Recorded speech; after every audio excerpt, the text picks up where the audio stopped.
So I first want to thank my wonderful colleagues, Senators Merkley and Klobuchar, for joining me here. Today is a monumental day because we're introducing S1 for the People Act, one of the most important pieces of legislation that has come before the Congress in a very long time. I want to thank Senator Merkley. He's the lead sponsor. I want to thank Senator Klobuchar. She's the chair of the Senate Rules Committee, for being here.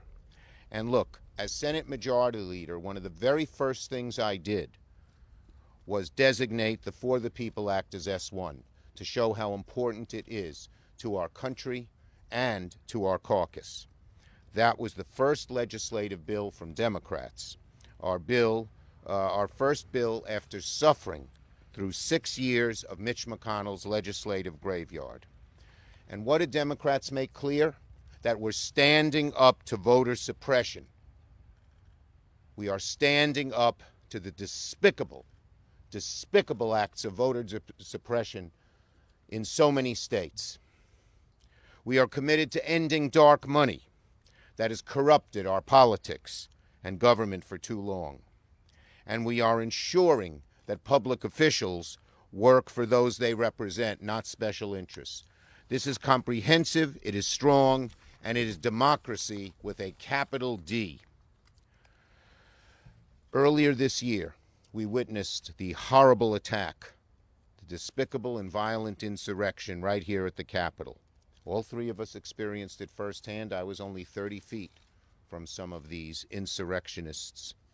It was an attack fueled by hatred and by insidious lies spread by the former president, aimed at overturning the results of a free and fair election.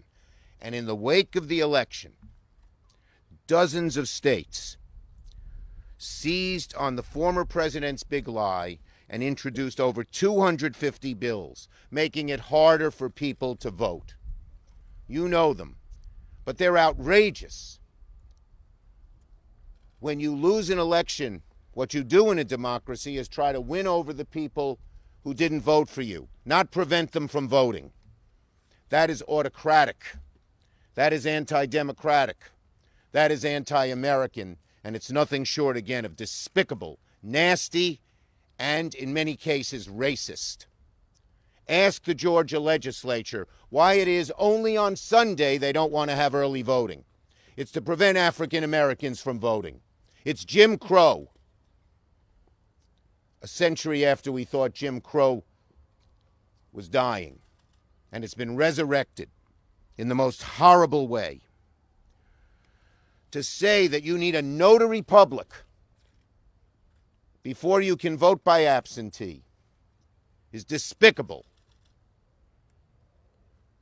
and ruining our democracy. According to the Washington Post, the laws they're putting in could make it harder for tens of millions of Americans to vote. Many of them people of color, many of them students and young people. We have never seen anything like this. It's happening in states all across the country. All across the country. And you know what's happening. So this is not democracy. When you disenfranchise people by passing Jim Crow laws, that's not democracy, that's dictatorship. And that's where our Republican friends seem to be going. We need America to stand up to this, and we must stand up to it in the Senate. Failure is not an option. I also want to say there are other important parts of this bill.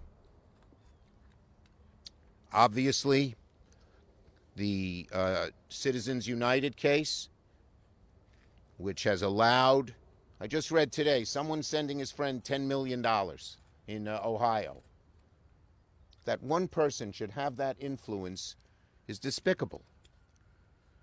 Allowing unlimited dark money in our politics has just damaged our democracy in very serious ways and causes people to just lose faith in the process.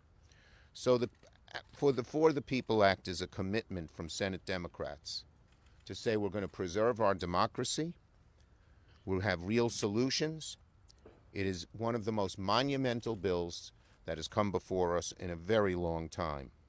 It has the support of the American people, including 57% of the Republicans, according to a recent poll. And we know that history's eyes are upon us. If we allow this retrograde, backward leap, shame on us, and woe is our country. Senator, who goes next? Senator Merkley.